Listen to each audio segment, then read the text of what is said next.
My name is Dr. Joyce Gikandi. You are lecturer for Management Information Systems. Today we are going to have a lesson, and our topic of focus is information system security and control. This topic relates to earlier topics that we have been going through. Also, in the topic, we have 4 specific objectives.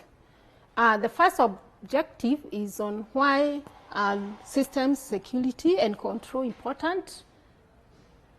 The second objective, we want to establish security, vulnerabilities, and threats. The third objective is to identify how we are going to mitigate the threats that we have identified. And the fourth objective, we shall have a focus on systems control and how they relate to the threats we have, or the security issues that we had, or we shall have addressed earlier. So we can start with our first subtopic, which is relating to why have security systems secured, why is it important. So on this, why it's important is that, one, we want to prevent data losses. That's for business organization.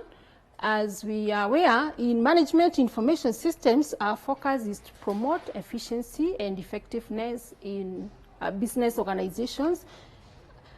And the second aspect of the importance is on to prevent service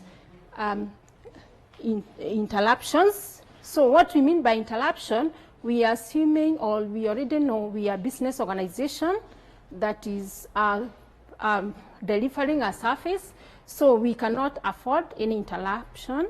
So our service must be continuous because our target is to serve customer.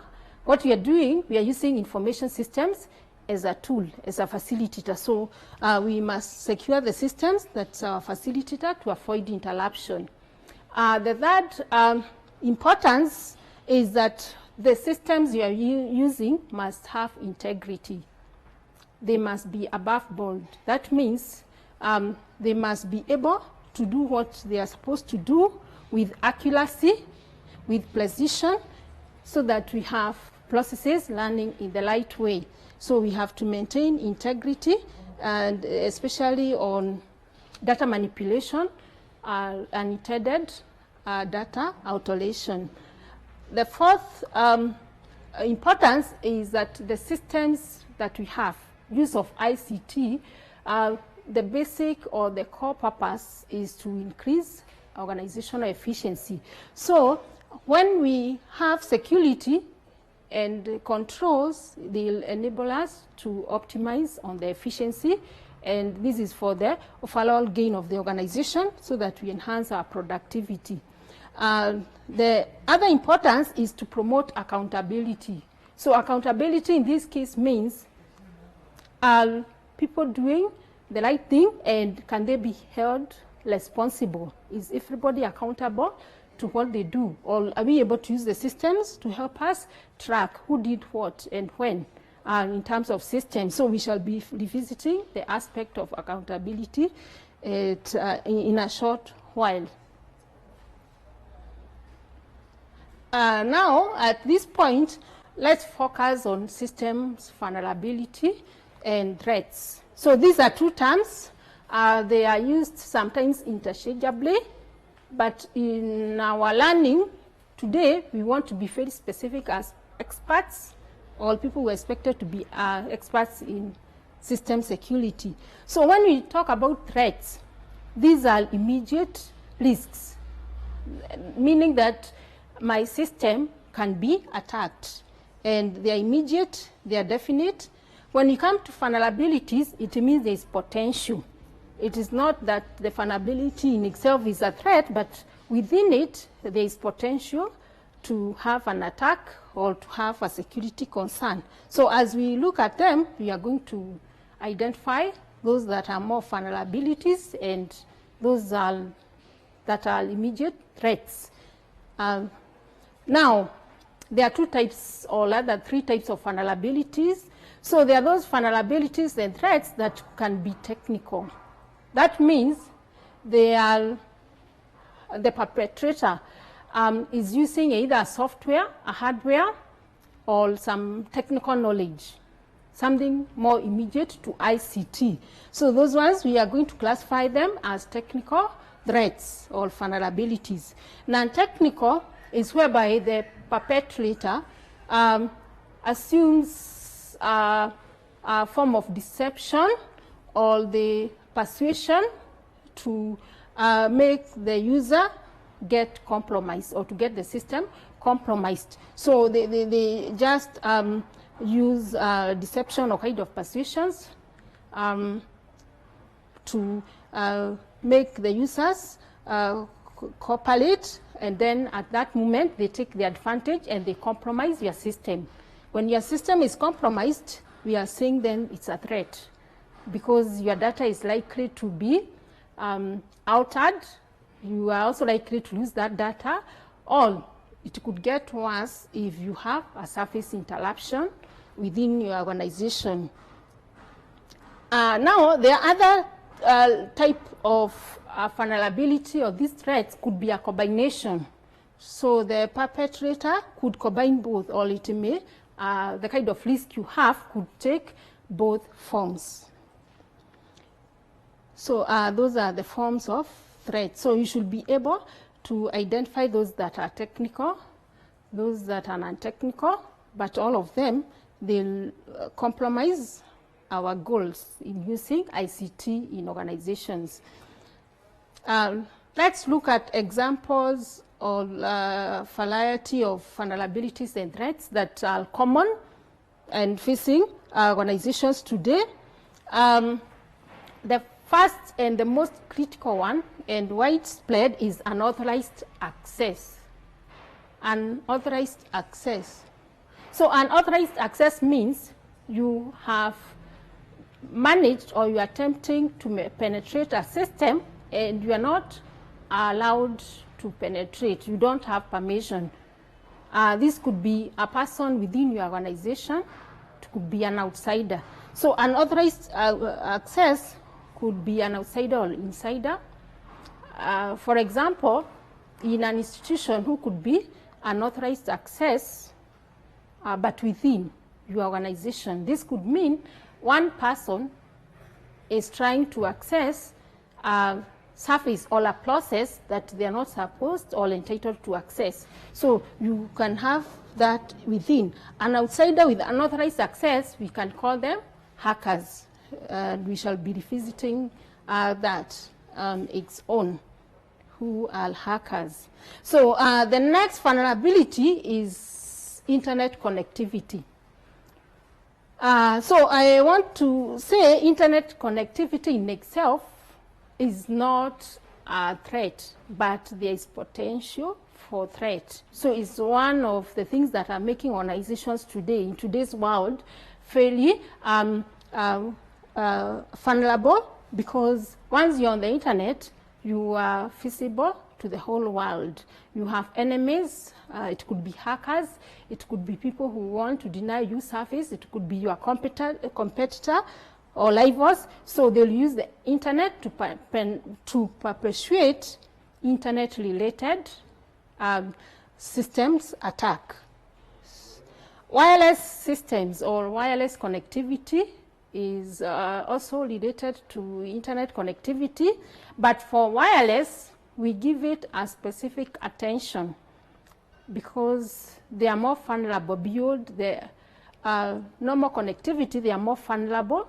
And an example of wireless networks we have today is mobile-based systems. So they are easy to attack. We have Wi-Fi-based systems. So they are more vulnerable when it comes to security issues. The next form of vulnerability is malware. Malware is technical. It's about malicious software like filers that could attack your system, could damage your data. So we need to be careful, and we shall be talking of countermeasures for each of these. The next one is hackers. We mentioned hackers earlier. These are people who have unauthorized access. So they attempt to penetrate your system. They could be programmers who create programs that enable them to overcome even the security measures that you have put in place. It is also characterized by cyber terrorism. So when we talk of cyber terrorism, this could be more of a global attack, or people who want to attack systems just to cause damage rather than gains.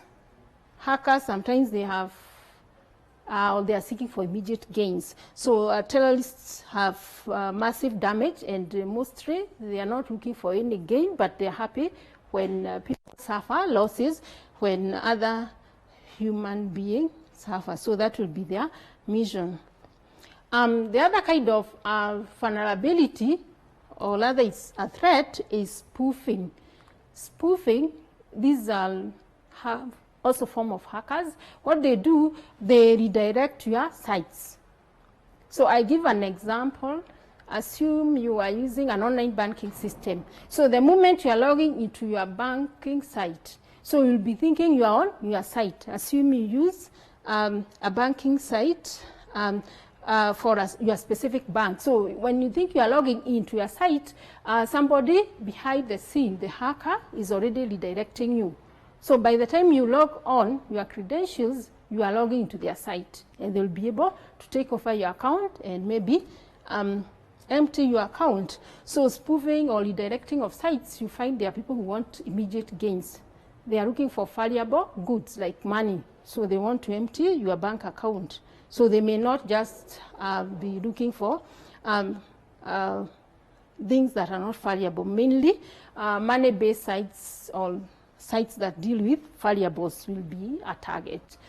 Sniffing is related to the spoofing, sniffing, meaning somebody is grabbing information of your site. As you log your username, as you log your credentials for your credit card, somebody is grabbing.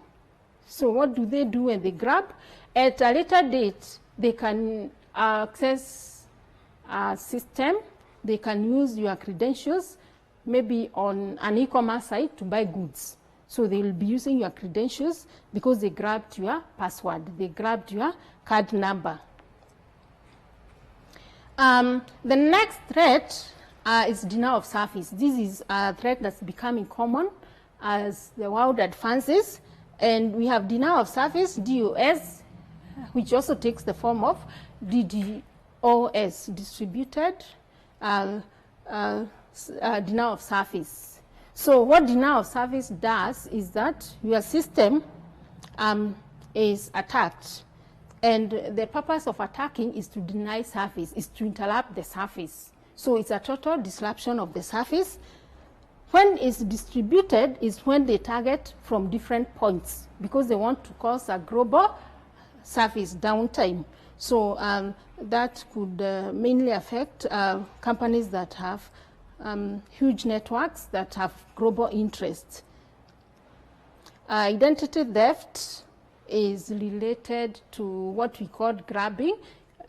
Somebody could even do it internally at workplace. You steal credentials for your colleague if you are working together, and what you'll do, you'll be logging in assuming you are your colleague, or it will seem because you stole the identity. So once you log in, it doesn't lead you stealing the identity. It leads that person was online. So it becomes a big threat, because it will also implicate the owner of the authorized account. Internal threats, so we call it internal threats. Then I have into brackets employees. So this is an area we need to give key emphasis today, mainly because as we advance in technology, as we develop preventive measures, there's one thing we keep forgetting, that the enemy is inside. this enemy in organizations is your employees. So if they are within, they are the people you use to take care of your site, to take care of your banking system, for example, to take care of your mobile money system, or any other system, depending on the industry. So employees, if they are not trustworthy, they are going to become the most immediate threat and the most dangerous because they know all your secrets. So what we are talking about today, as you manage security, your immediate attention and your priority should be to do things that will make your employees trustworthy. This could be the culture of the organization. It could be by putting controls. We are going to see controls. Those ones will be very helpful in making sure employees do not become a vulnerability. And in this case, I also want to clarify, employees are a vulnerability. They are not an immediate, they are not necessarily a threat, but they are vulnerabilities because we said there is potential that they can become dangerous. They are not necessarily dangerous, but there is potential. Our last example on that aspect is software errors. So we can have software that has errors, that have bugs. So what the system will do will be doing the wrong things and not the things we intend. So we must therefore ensure we have the system, or we're able to check whether our system is doing what is intended to do. So this happens at the time of programming, at the time of system development. You buy a software with malfunctions. So we need to take care of that as potential managers in organizations. So having said or looked at those common threats, we need to think about how are we going to overcome, because our goal is to have secure systems, is to have systems that will allow us to overcome any threat, to be optimal, and to be able to deliver the service. As we said, systems is a tool, or in management information systems is a tool that allow you to deliver the processes that you have in your organization to deliver the service to your clients. How do we mitigate?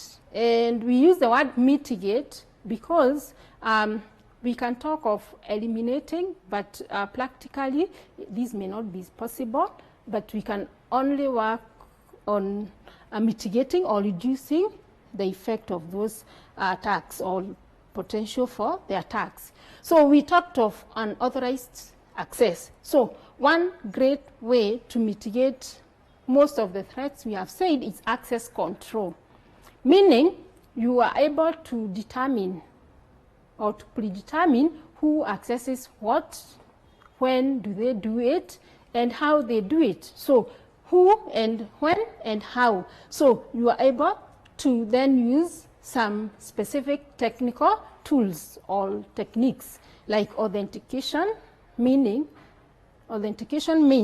you have a way to identify and to verify who is getting to your system. We have various technologies associated with authentication, like biometrics, among many others, palm-vein technology. So there are so many technologies, and others will continue to come up. But the concept is authentication. You have a means to verify who is coming to your site before they get on board. Encryption is another technique for mitigating the threats and vulnerabilities. Encryption means you are able to scrabble the information in simple terms. You scrabble so that you disguise the information while in transmission online, for this matter. So anybody interrupting your system in between, then they will not be able to read it because it's already scrabbled. It's already scrabbled, and it will only be put together again. It will only be visible or legible at the point of where it's supposed to be received. But in the course, with encryption, we are able to take care of those hackers, those interrupters who may have interest to interfere with information as before it reaches the intended destination. So we have various technologies that relate to encryption, like private, public and private key encryption, VPN, virtual private networks, so, and many more that are coming up. So, but then we always need to know that we need a means to encrypt information, especially when you are dealing with management information systems, whose one component is being online. The next mitigation aspect is intrusion detection systems. So as the term implies, we are able to detect who is attempting before they get into the system. And it comes in form of a software that you're able to install so that you are protected beforehand. Firewall relates or is a technology that it is similar or closely related to intrusion detection, but it is not as strong as intrusion detection system. So firewalls, it's more strong rather. Firewalls are more strong. They detect and prevent. So nowadays, institutions have moved from IDS to firewalls because they can detect and also prevent. So firewall also is a software, is an advancement of intrusion detection system. So you install it as a software. Antivirus, as another mitigator, takes care of virus, malware, so that you are able to keep safe. Now, because we are professionals, we don't just want to say virus is protected by antivirus. Some of us already know that very much. But what we want to know is how do you use a virus, antivirus, to be more proactive. So one rule is that your antivirus should always be updated, up to date. You should also make sure you are using the most effective antivirus. So we don't just say virus is equal to antivirus, but it means you are able to work out on an effective antivirus that will take care of the upcoming and even projected malwares that could be your threat in the near future. Training of users.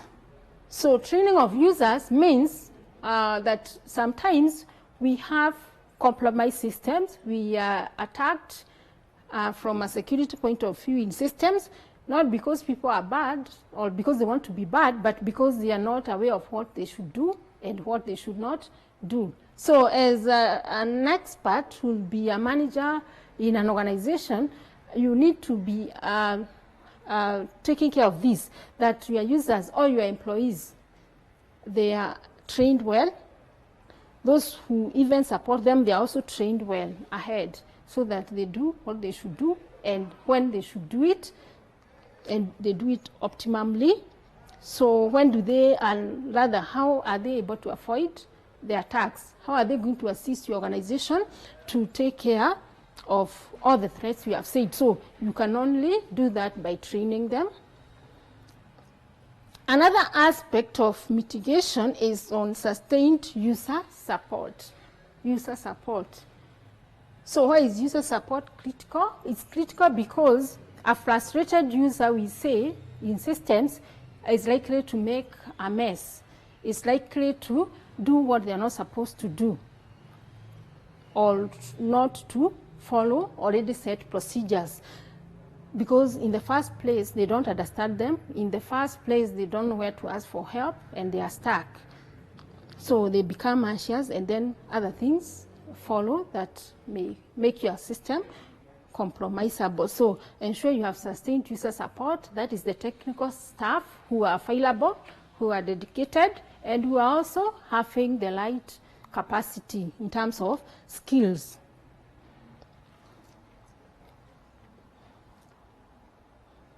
So next, I want to summarize on that part on countermeasures by looking at integrative strategies. So there are two key integrative strategies.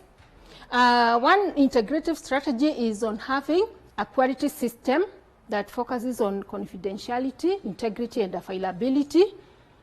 So ensure your system is confidential, that ensures privacy for the users. Also, integrity is required to ensure that there is no possibility for data alteration, and also ensure that data is available to the light or to the intended users. So we can only achieve this by some of the measures we have already talked about, that we need to ensure our site is authenticated, all our systems, there is proper authorization and non-repudiation. So we had mentioned about authenticity and authorization.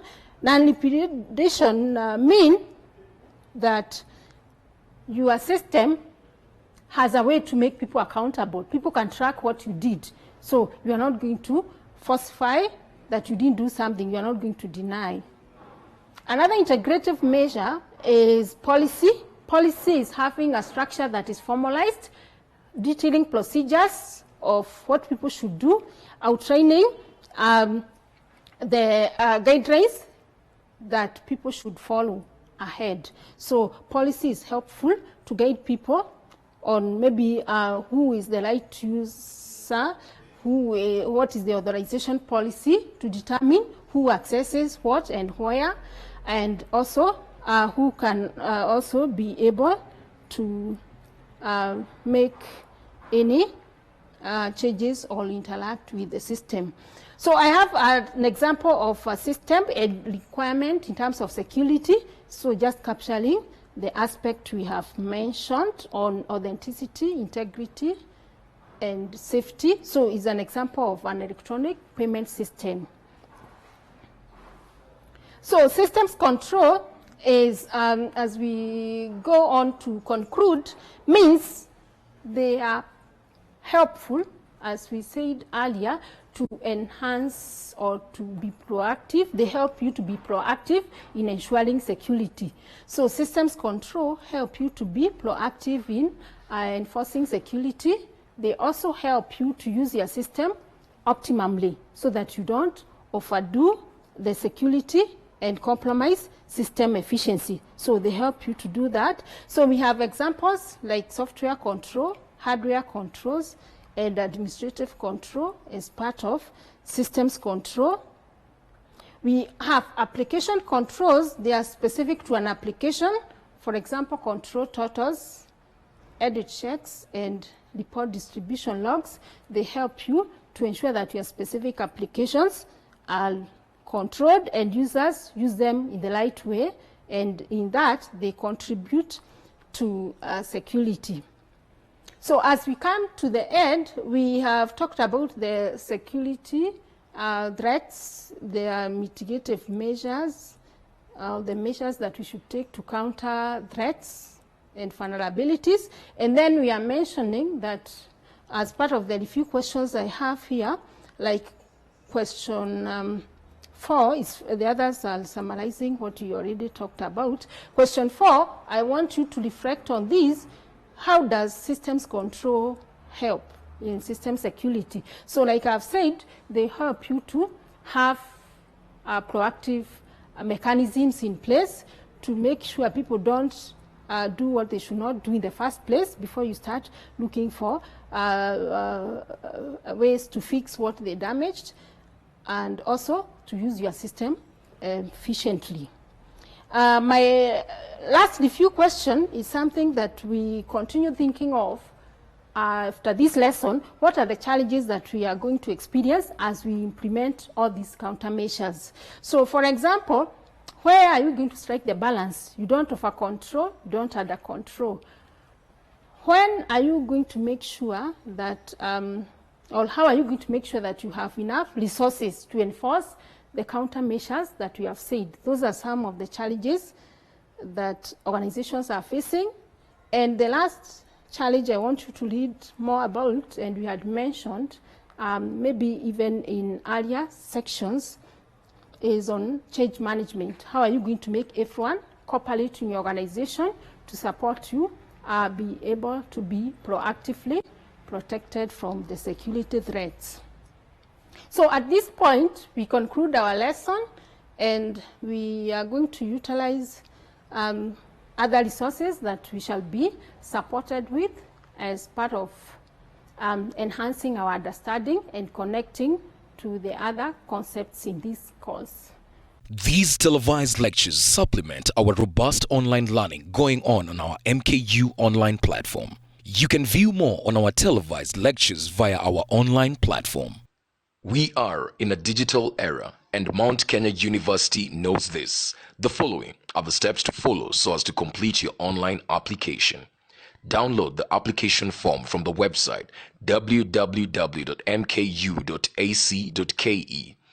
Attach copies of your academic certificates and ID.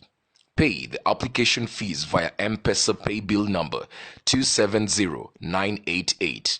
Your ID is the account number. 2,000 shillings is the charge for a postgraduate.